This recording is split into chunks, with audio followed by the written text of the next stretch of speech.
Ребят, всем привет! Меня зовут Ева Лехцер. Вы на моем канале, и для вас я делаю обзор новой колоды. Колода, которая, в принципе, мне казалась интересной, которую я хотела. И вот хочу вам рассказать, совпали ли мои ожидания и реальность. Итак, это новинка этого года. Таро Инь-Янь от Марии Курары. Почему очень сильно хотела эту колоду? Потому что у меня есть и Таро черных котов, и театр кукол Марии Курары. И я действительно была в восторге от этих колод. Поэтому, естественно, уже, знаете, как опираясь на подачу автора, на то, как он видит, как он раскрывает карты, мне это действительно было очень интересно. Я решила приобрести новую колоду. Итак, начнем. Вот такая вот идет картонная упаковка, издательство «Весь».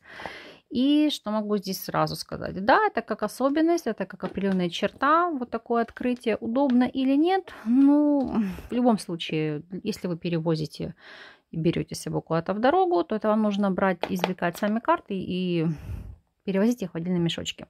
Сама же колода, упаковка отличная, к ней нареканий нет. В чем удобство? Идет, грубо говоря, аннотация к самой колоде. Что нынче, знаете, как в ногу с современностью, QR-коды на издательство, на сам сайт Марии Курары, где вы можете приобрести какие-то новые инструменты, обучающие курсы и прочие моменты. Ну, а также ссылки там и на Инстаграм и прочее, прочее, прочее. Итак, 80 карт плюс книга с комментариями. Давайте будем смотреть, что же тут. Итак, открываем нашу колоду. Вот такая вот книжечка, мануал к ней. Вот так внутри упакованы карты.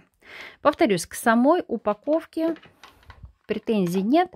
Но, ребят, если вы все-таки стараетесь сделать люксовые продукты, а это все-таки позиционируется как люксовый продукт, вот этих вот простых картонок быть не должно априори. Если вы решили идти в ногу со временем, соответствовать трендам а-ля US Games, Los Carabeo Leveling, ну вот, я понимаю, что это удешевляет. Чем дешевле, тем лучше. Возможно, это кому-то не надо, но вы же издаете именно в таком качестве. Соответственно, качество должно соответствовать. Дальше мануал. Начнем с него, потом перейдем к колоде. Вот за мануал жирный плюс. Почему? Сейчас объясню. Мне очень понравилось. Значит, прекрасная полиграфия, прекрасная печать, никакой серой газетной бумаги, читабельный шрифт. Книга в черном-белом контексте, ну, я думаю, это не критично. Самое главное, что сама по себе, знаете, хорошего качества. Итак, издательство «Весть». Тут вот о предыдущей колоде, вот театр кукол Марии Курары, который они издавали. Далее идет оглавление, краткое содержание, что здесь прописано. И что мы видим дальше. Значит, сейчас обращу ваше внимание, компоновка несколько иная. То есть, видите, смотрите, идут старшие арканы, а потом сначала тузы, потом двойки, тройки, четверки, пятерки, жезлы по всем мастям. Видите, вот так. И потом карты двора, либо персоны двора, как они здесь называются. Так, на что хочу обратить внимание, что понравилось. То есть автор дает отсылки, не знаете, просто как некоторые тупо напечатали колоду, а потом дальше догадайся сам. Нет, здесь действительно очень классно, потому что, то есть сколько арканов, почему такое количество арканов, что есть помимо шута еще аркан 22 мудрец. Вы можете его использовать, можете не использовать. Почему именно инь-янь? Что просматривается непосредственно гендерные роли. То есть что такое гендер, что такое монада, она же дуальность. И идут особенности колоды. То есть в чем идет их различие, ну, скажем так, от основной классической по Уэйту. Дальше вот ссылочка на авторский видеокурс к этой колоде. Вот сразу сайт автора по QR-коду вы можете. Так, секунду, сейчас поправлю. Свой штатив зацепила. Одну минутку. Где вы можете приобрести авторский видеокурс. И дальше персонажи на младших арканах. То есть все подписано. То есть вот смотрите, огонь, мужское начало ян, вода, женское начало инь, и так далее и тому подобное. Что такое прозрачный человечек, эфир. Название персон двора, то есть королевы и короли, мастер, мастерица, рыцари это практики. И пажи это ученики, причем там без разделения на гендерные роли по принципу мальчик-девочка. Так, что еще? Давайте. Также в рыцарях встречаются тавры полузвери, потому что здесь, как она объясняет, это в первую очередь, ну, как активная жизненная энергия, причем не только мужская, но и женская. То есть это, знаете, как животная природа, которая отображает наше внутреннее я. Так, опять же, нумерология каким образом здесь используется. Единая история, последовательность изображений, то есть что рассказывается непосредственно, ну, как история, которую вы можете отследить по этим картам. Дальше, вот, числовой цикл. Вот, 0, единица и так далее и тому подобное. Вот десятка, начало нового цикла. То есть очень доступно, очень классно все описано, про все нюансы. Видно, что, знаете, человек создавал это с любовью, а не так, не будем говорить нехорошим словом, да. Вот тут вложена душа. То есть четко и по энергиям, вот для новичков. Понятно, что если вы практикующий, вам это будет ни о чем. Но вот для тех, кто вот хочет взять себе колоду в руки и осознать, с чего начать, это, в принципе, очень хорошее подспорье. Воздух, стихия воздуха, стихия земли. И вот это все прописано по этим моментам. Дальше, что еще понравилось? Вот описано, да, тетраграмма, да, или звезда Давида, когда используется. И символизм в арканах. Я сейчас буду показывать карты, и вам там будет видно. Указана в первую очередь стихия, допустим, воздух, да. И если кружочек выступает впереди женский, он выделен темным цветом, то по этой карте идет активное женское начало. Если наоборот, видите, впереди идет мужской, вот как наложен. Это активное мужское начало, вот здесь стихия огня. Ну, это для тех, кто хочет сразу прописывать, так сказать, и понимать характеристику личности. И дальше, обратите внимание, символика в изображениях. То есть, что такое волшебная палочка, глина, дорожка под ногами, звезда, кисть, чтобы было, знаете, как проще и лучше понимать суть того, что вы видите, того, что вы читаете. Ну вот, за это класс. Супер. Плюс. Работа с колодой. То есть про эфирный план, ментальный план. И далее у нас идут описания карт. Значит, что вы можете здесь увидеть? Название на аркане. Сейчас мы будем смотреть. Допустим, дурак. Это осознанный, пробуждение, противоположное состояние, наивный. Потому что здесь прорисовка предполагает прямое перевернутое значение карт. Соответственно, читать вы можете и так, и так. Но если вы умеете считывать в прямом положении теневую сторону аркана, не обязательно вам работать на перевернутых. Если вы начинающий практик, то вам, наверное, легче будет работать с прямыми и перевернутыми. Трактовка, значение в перевернутом положении. Ну и вот о чем здесь говорит внутреннее я. Итак, по каждому из арканов идет эти обозначения. И в конце еще у нас кратенько Мария Курара указала на свой авторский расклад, ну, как на осознание и понимание гендерных ролей. Сейчас объясню. Вот смотрите, есть авторский расклад инь-янь. Мы как раз его посмотрим, попробуем, да. То есть у мужчины в норме 20% активной женской энергии и 80% мужской. У женщины, соответственно, наоборот, должно быть 80 женской и 20 мужской. Ну, то есть это как посмотреть, кто вы, из чего состоите, над чем нужно поработать, какие позиции усилить, какие, например, ослабить. Ну и как следствие, опять же, QR-коды, да, на ссылки вот на курс, на сайт автора, курс Таро, либо конкретно на авторское сопровождение к этой колоде. Так, ну давайте знакомиться с колодой, потому что уже, так сказать, заждались. Вот в такой вот коробочке. Вот это как раз то, что вы будете возить с собой, ну, в мешочке, если вы берете в дорогу, чтобы вам было удобно. В чем плюс или в чем минус? Вот классная упаковка, потому что здесь помещается книга и так далее. Но было бы вообще потрясающе, если бы сама вот эта вот коробочка была бы более плотной.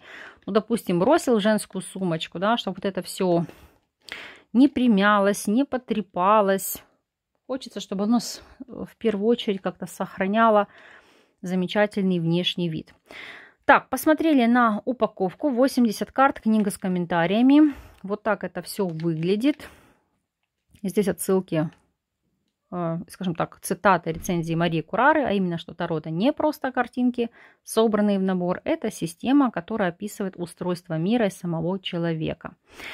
Ну и как следствие, последовательность арканов — это жизненный путь и схема мироздания. Открываем с вами колоду.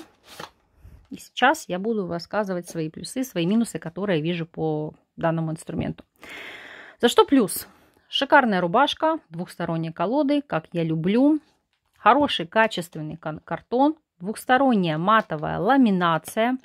Сейчас покажу. Идеальная вырубка, ничего не сыпется, ничего не кошлатится. То есть именно за качество самой колоды действительно жирный плюс.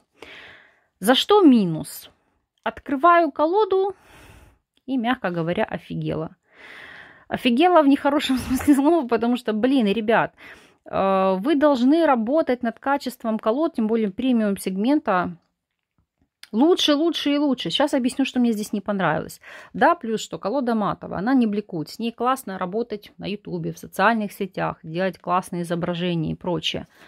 Но насколько она блекла, неужели вы этого не видите? То есть с ней в этом плане будет тяжело работать. Вот сейчас я специально от вашего издательства покажу предыдущий инструмент Марии Курары. Вот давайте с вами ознакомимся. Таро «Театр кукол» и посмотрим. Как можно было вот такой инструмент испоганить плохой цветопередачи? Я просто этого не понимаю. Даже если автором или вами задумывалось это в нежных каких-то пастельных тонах, ну елки-палки, но все равно же вы можете добавить контраста, какой-то сочности, чтобы это было читабельно. Ну вот, для сравнения. Я просто возьму пару арканов. Естественно, что вот это прям просится в руки, она прям горит в руках. Сочная, красивая, вкусная. Так и вы должны понимать, что с каждым годом, учитывая, что рынок сейчас перенасыщен, и по сути мало кто что выпускает нереально классного нового, вы должны бороться за потребителя. Идея шикарна, но я могу сказать, что само издательство по цветопередаче ее испоганило. Может, это мое личное восприятие, но, как говорится, каждому свое. Это я вам говорю с позиции своего опыта, своей практики и прочего. Но сейчас будем смотреть колоду детально. За что жирный плюс? Мне нравится, что колода является безрамочной. Это классно. Это когда дополнительное погружение. Соответственно, вы как проникаете в эту колоду, в этот аркан, в эту структуру для получения информации. Итак, что у нас здесь? Нумерация аркана, как видите, 0, он же дурак. И не знаю, насколько вам хорошо будет видно, постараюсь максимально близко. Написано «осознанный пробуждение». Это когда у вас дурак вот в прямом положении, и как высшее я, рука Бога, можно так сказать, поддерживает вас и направляет. В перевернутом положении, видите, наивный дурак, то есть глупость и так далее. Ну, то есть какие-то непродуманные поступки. Я не знаю, как вам будет видна цветопередача через гаджет, через его монитор. Но вживую, ну, прям слишком блекло. Ну, вот мне прям хочется, знаете, вот была бы возможность, сама бы добавила эту цветопередачу. Сейчас будем с вами смотреть арканы. Здесь везде представлен один персонаж, вот как это эфирное тело. Наше я, наша душа. В прямом положении маг является всемогущим, все стихии в его руках. И вот это свет, это как наш эфир, наша душа, которая приходит в тело, потому что наш мир как бы состоит из 5 элементов. И здесь это прорисовано. Ну и видите, я бессилен. Помогает ли это новичкам? Наверное, да. Но могу сказать так, не со всеми трактовками согласна. Это чисто мое и то, как отыгрывается у меня на практике. Ну, например, вот жрица, да, я... сновидец, ну то есть видеть, ясновидение, созерцание. В перевернутом положении, как Мария здесь это видит, читает, я внутренне игнорирует какие-либо вещи, события и так далее. Но по факту перевернутая жрица это ведь наоборот раскрытие информации, это заглянуть вглубь, это познать неизведанное. Ну то есть я понимаю, что у каждого практика свои наработки, свое видение, это в любом случае колоссальный труд. Или вот, допустим, императрица я создает, а здесь я безучастна. Хотя перевернутая императрица это чистой воды потребительство. В чем-то разрушение, да, себе во вред, но там догма одна, материальная. Поэтому сказать, что я безучастна, я не могу. Перевернутая императрица это очень корыстная женщина, поэтому ну такое. Хорошо, понятно, что это все отыгрывается исходя из вопроса, из ситуации. Мария это прописывает в своем мануале. Сейчас я вам колоду буду показывать с позиции визуального ряда. Просто чтобы вы поняли, нужно вам это или нет. Сказать, что здесь явно прорисована или показана тематика перевернутых арканов, ну, такое, частично, да, вот, допустим, я запутался, это перевернутый жрец. То есть действовать нетрадиционным путем и так далее и тому подобное. Или вот, я соединяется внутреннее с внешним, и как следствие с божественным светом. И вот перевернутые влюбленные, я внутренне отвергает какие-то ситуации. Ну, то есть разрыв, разлад. Поэтому к чему я веду? Для кого-то эти подписи в плюс, а для кого-то они в минус. Потому что если вы не владеете хорошо базовой трактовкой карт, то, наверное, могут быть сложности с пониманием. Причем, смотрите, здесь, согласно французской школе, справедливость идет 8-я, а сила будет 11-я. Поэтому учитывайте эти моменты. Те, кто практикует, возможно, для вас это будет важно. Или вот прямой отшельник я в поисках, перевернутый внутреннее я убегает. Но перевернутый отшельник это наоборот, знаете, когда вы не то что сбились с пути, вы пытаетесь пробовать все и сразу для того, чтобы определиться, в каком направлении двигаться. Потому что если в прямом положении вы уже четко знаете, зачем идти, куда двигаться, то перевернутый отшельник это еще глубже искать себя. Хорошо. Так, вот колесо фортуны. Я выбирает, и здесь я ограничен.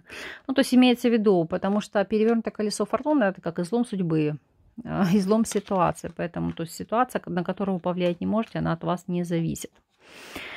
Сразу могу сказать, что нравится. Мне очень нравится в этой колоде подача, смысловая нагрузка. Мне нравится, что, знаете, это как один персонаж, история которого рассказывается из аркана в аркан. Вот это действительно потрясающе. Такая легкая, без негатива, в легких красках. Ну, Мария Курара, в принципе, так и создавала. Почему? Потому что многие люди, которые видят там, о боги, там, башня или что-то еще, паника, депрессия, еще какие-то моменты, то есть здесь она так в своем мануале говорит, что основной посыл, основная задача циклится не на негативе и на негативных ситуациях, а о том, как из этого всего выйти. Ну, вообще, на самом деле, это задача любой колоды Таро, в принципе, любой магической системы. Это, знаете, как проработать, посмотреть, где минусы, как сделать так, чтобы из этой ситуации был плюс. Ну, а сама подача, сама рисовка, ну, блин, оригинальная, легкая. Как вы видите, колода с классной энергетикой сама по себе. Вот это действительно очень сильно зацепило. Но, повторюсь, издательство тут просто оставляет желать лучшего. Я уходит, заходит, и я остается. Так, вот эта карта, которая присуща только этой колоде, которую вы можете использовать или нет. Она же называется «Мудрый творец» или «Мудрец». Видите, а тут в перевернутом положении безответственный мудрец. То есть знания, которые идут в минус, а не в плюс. То есть когда вы их накапливаете, но не делитесь с ними, не отдаете их. И дальше, вот, пошли у нас с вами тузы. Сейчас, наверное, так буду показывать, чтобы было понятнее. Видите, заполнение. Или посмотрите, какой классный туз жезлов, да, зарождение. Вообще супер. Озарение. Класс. Необходимое. Взаимообмен, видите? Предложение. И вовлечение. Так, что у нас дальше? Пошли троечки. Ну вот она, видите, энергия Земли, как следствие тройка пентаклей. Даже подписанная работа, чтобы вам было понятно. Или вот тройка кубков, символика воды, разнообразие. Ну, еще дружеские встречи, да, радость, праздник. Так, тройка огня указывает на взаимодействие, она же тройка жезлов. Вот если вам, кстати, тяжело, допустим, читать, вы еще путаетесь, где какая стихия, подпишите себе. Вот, допустим, тройка воздуха, она же тройка мечей, конкуренция, да. То здесь, как следствие, ну, можете себе пометить, чтобы было легче вам в прочтении. Видите, интеллект, ум, сознание, принятие идей, структура мысли. В перевернутом положении вне конкурса. Что значит вне конкурса?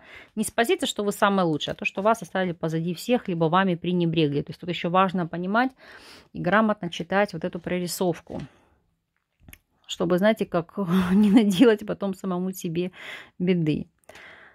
Так. Ну вот, а вообще, на самом деле, очень классно.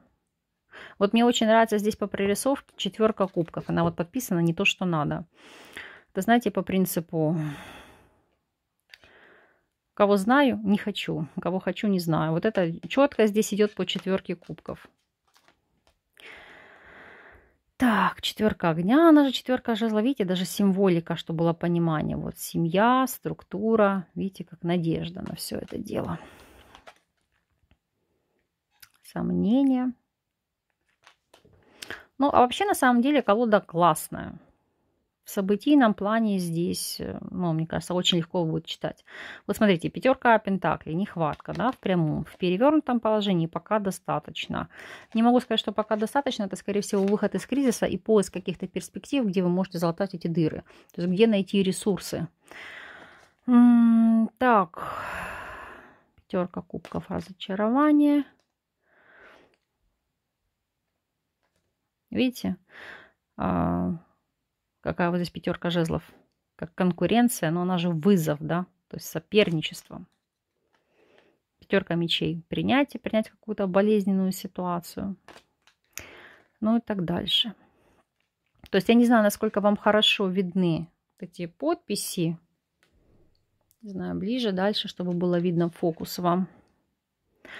Ну давайте так, если вот подытожить все факторы, рекомендовала бы я ее взять, то есть да или нет, купила бы я ее, однозначно купила. Возможно, если будет переиздание этой колоды этим издательством, либо, возможно, каким-то другим, я бы все-таки здесь доработала сочность красок. Хотя, опять же, это может мое быть субъективное восприятие. Кстати, поделитесь, пожалуйста, в комментариях, вы бы оставили так, как есть, или бы вы все-таки действительно здесь немножечко поиграли с контрастом, сочностью и яркостью. Мне почему-то, когда арканы... Вот, понимаете, у меня одно из двух. Или у меня должен быть монохром, или у меня должна быть сочность красок, если колода это предполагает. Как в данном случае здесь. Поэтому вот действительно, да, хотелось бы здесь с этим поиграться. А так она, конечно, я говорю, вот смотрите. Действительно, тоже вот 9 пентаклей, да, изобилие. В перевернутом положении потери. Ну, классно. Поэтому здесь, если говорю, есть какие-то проблемы, можете себе подписать, дописать, и вам будет легче в понимании, о чем здесь идет вообще речь. Или вот видите, вот 10 пентаклей, стабилизация. И как мы здесь видим, поскольку у нас здесь идет мужское начало, то здесь выраженная мужская энергетика. 10 кубков счастья.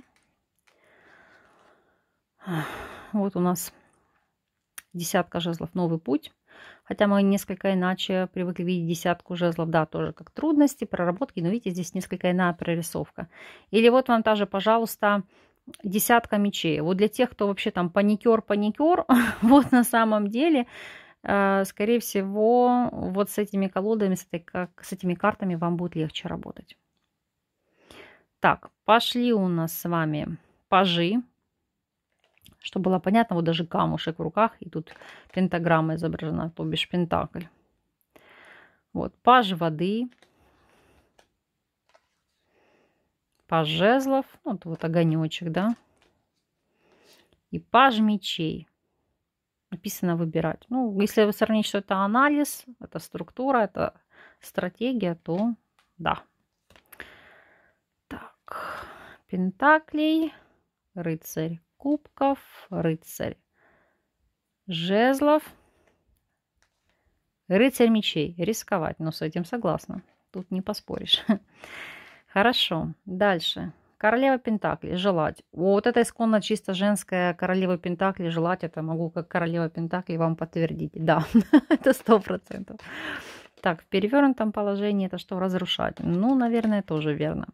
Хорошо, карта двора буду откладывать отдельно, объясню потом почему. Так, королева кубков, ловить кайф. Ну, опять же, да, 100%. В перевернутом положении делать то, что надо. Ну, то есть по принуждению. Так, королева жезлов, быть в моменте. Ну, у меня нет в огне. Сказать, что быть я всегда в моменте, не могу сказать такого, но тем не менее стараюсь. И в перевернутом управлять хаосом. Интересно, интересно. Хорошо. Так, сейчас. Это одна королева.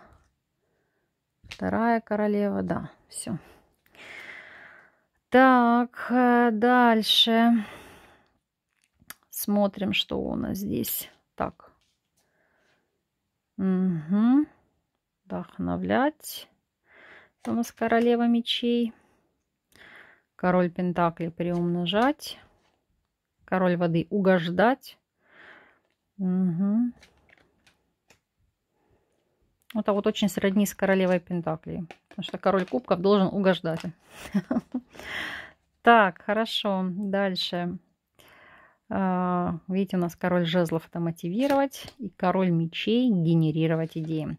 И вот смотрите, вот еще одна дополнительная карта в этой колоде. Назовем ее как пустая карта. Вот она когда ложится. О чем здесь идет речь? Ну, во-первых, это как, видите, некорректно задан вопрос. Или если так будет падать, то будущее не определено или скрыто. Почему оставила карта двора? Сейчас я их так, наверное, разложу, перемешаю. И будем определять, как, наверное, мой психотип, мою структуру, как это озвучивала Мария Курара. Она попросила выложить, там только должны быть королевы, должны быть короли, поэтому я хочу вам сразу это на практике показать. Так, как у меня выражается стихия Земли? Ну, давайте посмотрим, кто я в стихии Земли. В стихии Земли я выражена чисто женским началом, и я ловлю кайф. То есть это действительно мое естество, и вот здесь я черпаю по полной. Это то, что касается материальных благ, стабильности, качества жизни, потому что здесь вот чувствовать себя как в своей тарелке. Ну, я королева пентаклей, поэтому так оно и есть. Хорошо, как я себя мира ощущаю в стихии воды? Так, в стихии воды, видите, я король мечей. Генерирую идеи. То есть то, что касается чувств, о чем это говорит эта карта. Я резкая, холодная, я могу контролировать чувства, контролировать свои эмоции. В чем-то могу быть вспыльчива, но в какой-то кризисной либо критической ситуации эмоции могу задвинуть куда подальше и генерировать идеи из серии, как выйти из ситуации, как решить ту либо иную проблему. То есть то, что касается эмоционального фона, во мне больше мужских качеств. То есть как умение собраться. Хорошо. Кем я являюсь, или какой у меня видят карты, в стихии огня. Так, ну в стихии огня, как говорится, я в моменте. Здесь я четко на своем месте. Это выпал структурно мой асцендент, так и есть. Ну, насколько я в моменте, мне сложно сказать, но тем не менее, как показывает карта, обратите внимание, быть в моменте. Здесь у нас преобладает мужская энергия. Видите? Так, хорошо. Дальше. И кто я в стихии, чего у нас там, воздуха? Так, ну и в стихии воздуха, видите, здесь я королева мечей. Итак, если проанализировать по арканам, которые здесь есть, это речь идет о том, что у меня, смотрите, если как по преобладанию, вот женское начало, женское и женское. То есть во мне все-таки больше женской энергии, женских качеств. Да, у меня присущи какие-то мужские энергии, но тем не менее тогда, когда они необходимы. Ну, то есть это, знаете, как ситуация, которая находится в балансе. И вот видите, больше во мне рациональности, потому что выпали две карты воздуха, король и королева мечей. И у меня в балансе стихия воды и стихия огня. Вот то, что здесь есть. А вот, кстати, как ни странно, обратите внимание, земли у меня здесь вообще не выпало. Хотя вот видите, ну... То есть для кого-то эта характеристика будет сложной, для кого-то она будет понятной, но тем не менее вам она поможет понять, осознать, каких качеств в человеке больше, какой энергии больше, женской или мужской, и как с этим работать на практике. Ну вот, по крайней мере, это я сейчас первый раз при вас сделала подобный расклад. Я сама вот только открыла мануал, его увидела и при вас попыталась его повторить. Поэтому так. Итак, моя задача ловить кайф, генерировать идеи, быть в моменте и вдохновлять. Вот, по сути, этим я в жизни и занимаюсь. Мои хорошие, от вас буду ждать обратной связи. Зашла ли вам эта колода или нет? Или, возможно, она у вас вообще, в принципе, уже есть в работе, и вы активно с ней коммуницируете, работаете. Марию Курару я действительно благодарю за такой шикарный инструмент, но мне кажется, немножечко здесь халтурило издательство. Ну а в остальном прекрасная колода, прекрасное начало, и я уверена, буду работать с ней неоднократно. Всех благодарю за внимание, с вами не прощаюсь и до новых встреч!